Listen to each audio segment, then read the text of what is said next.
안녕하세요. 김주범의 경매고입니다.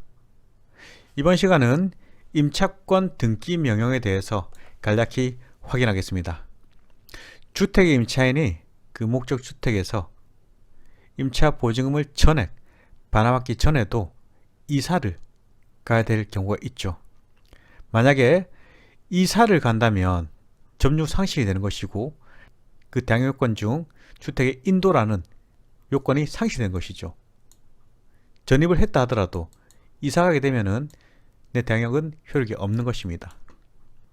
또한 짐을 내가 나눴다 하더라도 전입을 빼게 되면은 마찬가지로 대항력 요건 상실되는 것이죠. 더 이상 제3자에게 주장할 수 없습니다.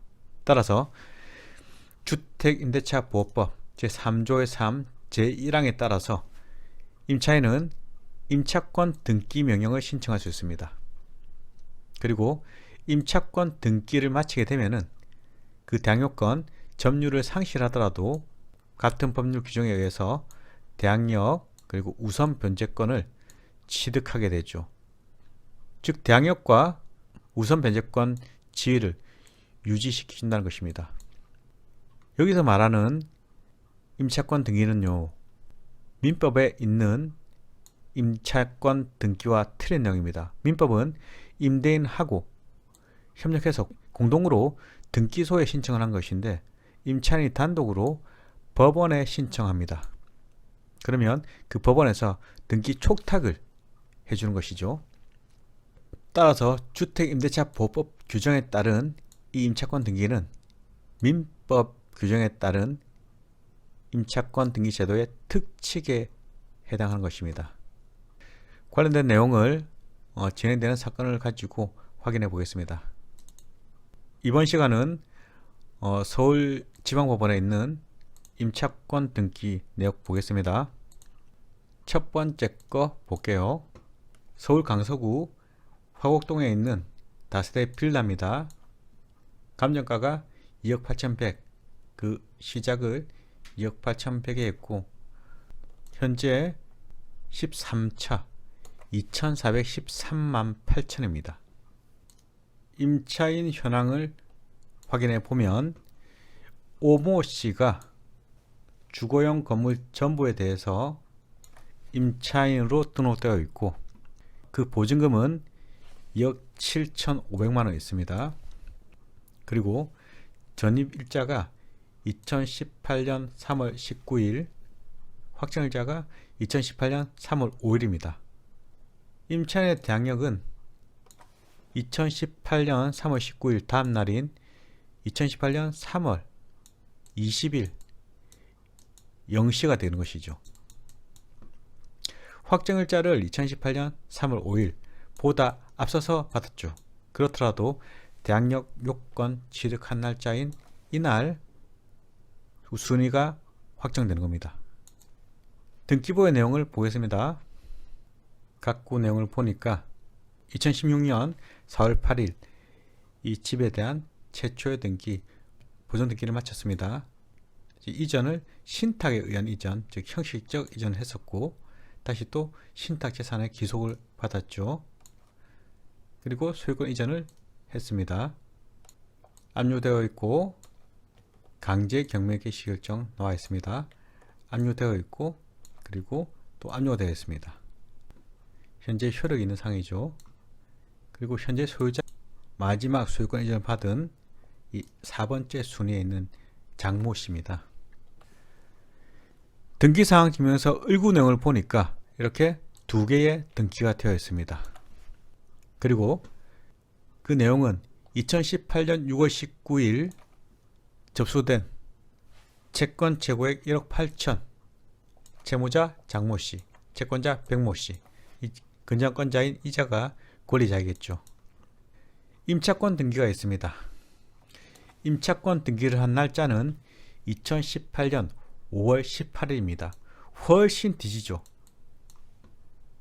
근데 그 내역을 확인해 보면 이 친구는 임차 보증금 2억 7,500, 차임은 없고 건물 전부에 대해서 임대차 계약을 2018년 2월 16일 날 체결했고 주민등록을 2018년 3월 19일, 점유 개시를 2018년 3월 19일 같은 날 했죠. 그럼 이때 대항력 요건을 갖췄고 그 다음 날인 3월 20일 날 대항력 요건을 취득하는 것이죠. 확정일자를 2018년 3월 5일 날 받았답니다. 그렇더라도 이 날짜로 순위가 인정되는 것입니다. 이제 다시 돌아와서 순위번호 1번을 보시면요. 2018년 6월 19일입니다.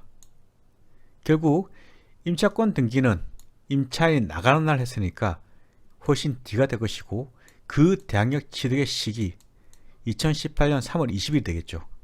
그렇다면 이 등기보다 앞서는 순위가 되는 것입니다. 따라서 임차권 등기의 내용을 볼 때에는 접수된 날짜를 보는 것이 아닙니다. 주민등록 점유 개시 일자 이거를 첫 번째 보고 두 번째 확정일자 순위를 보는 것이죠. 주택 임차권 등기 명령에 기한 임차권 등기는 이런 모습입니다. 임차 보증금이 들어가고 차임이 있는지 없는지 여부, 그 범위를 기재해야 되고 임대차 계약 체결 일자, 그리고 주민등록 일자, 점유 개시한 날짜, 확정일자에 대한 기재, 임차권자가 누구인지 이렇게 등기가 되는 것이고 여기서 우리는 이 접수일자를 보는 것이 아니고 주민등록과 점유개시일자를 우선 확인하고 두 번째 확정일자를 가지고 그 순위를 따지는 겁니다.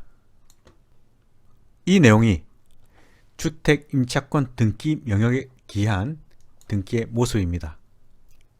반면에 임차권 등기를 이 법원을 통해서 하는 게 아니라 임대인과 협의해서 같이 등기소에서 신청하는 등기는 2020년 3월 24일 이 법원이 아니고 설정계약, 임차권 설정하는 것이죠. 그죠? 이 법 표시가 들어가지 않습니다. 참고하시면 됩니다. 이렇듯 임차권 등기 명령에 기한 등기를 마치게 되면은 등기부상에 공시가 되는 것이고 그 공시로 인해서 그 순위를 계속 유지할 수 있는 것입니다. 따라서 내가 주택 임대차에서 그 보증금을 다 받지 못했지만 급히 이사를 갈 사정이 발생하면 임차권 등기 명령에 기한 등기 신청을 하고 이사를 가야 내 대항력을 그대로 유지받게 되는 것입니다. 오늘은 이쯤에서 마치도록 하겠습니다.